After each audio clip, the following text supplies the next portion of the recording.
Alrighty then. Let's get right down to it. Decided to stay local this time.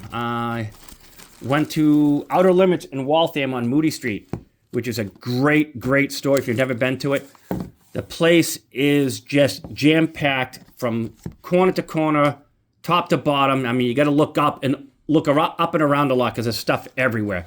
Whether it's albums, books, sci-fi, paperbacks, comic books like these. He does do some cards. I'm going to do a separate video for these. These are like $7 a pop. I'm going to definitely open these up on a different video. But total, I spent $100. The only drawback, if anything, is all the back issues. Many of them do not have backing boards. So like these are great, but no backing boards. So I decided to spend some money on some Neal Adam work. I love this cover. I think this is maybe the first and last time they ever met up, the Shadow and Batman. I'm not sure if it rolled into like issue number 2, I was going to say episode, which would make sense for the Shadow, episode 254.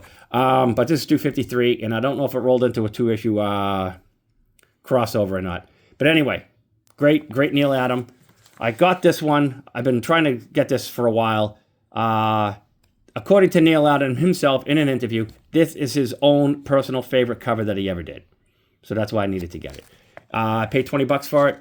It's maybe a 7.5, I think. I mean, it's a square bound book. It's got a really good spine and square, but it's got a dingity ding ding right there. But in general, I'm gonna have to rebag these and put boards on them, which I got separately. He does sell bags and boards separately, which is a good deal.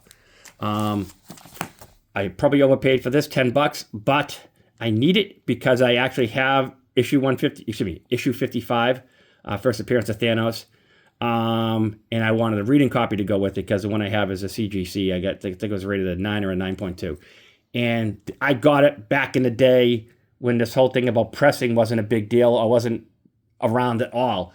So I bought it raw and had it graded and never thought to get it pressed because it wasn't the thing back then. So I'm tempted to have it cracked and repressed and sent out. This was on the spinner rack just like this. No bag, no board. This is from like the 90s, and it's the issue number 1. Got it for cover price of $1.50. I don't know what issue of Superman is the opposite, but I always grab these when I can. They did the same thing with Justice League with Guy Gardner and Lobo, and they did it here with Superman and Booster Gold. But this one they did it the opposite of each comic book, where the Guy Gardner and Lobo was, I think, back-to-back issues of Justice League. And I grabbed this because of Mask.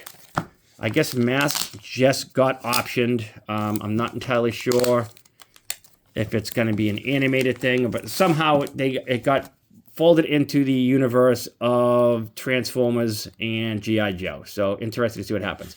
But this is it. Mobile Armored Strike Command. Command spelt with a K so they can still spell it Mask. And unlike Amethyst, Queen of the Jewel, whatever her title was, and He-Man, where they usually have like a little bullet saying like there's a preview inside. They don't say that, so it's hard to find. There's a couple of these. Is an Action Comics one, a Superman, a Batman and the Outsiders. I don't know the numbers off the top of my head. I had to Google it at the time when I was going through the back issues to find this one. They did have the Batman issue, but it was beat up and he was paying too much for it. But that's pretty much it. That's what I got for $100. I'm very pleased with these. I'm going to have to rebag and board them. And look for these. I'm going to do a separate video for these. And I'm going to pop these open and probably do a little one short for each one. Other than that, till next time, good luck with everybody.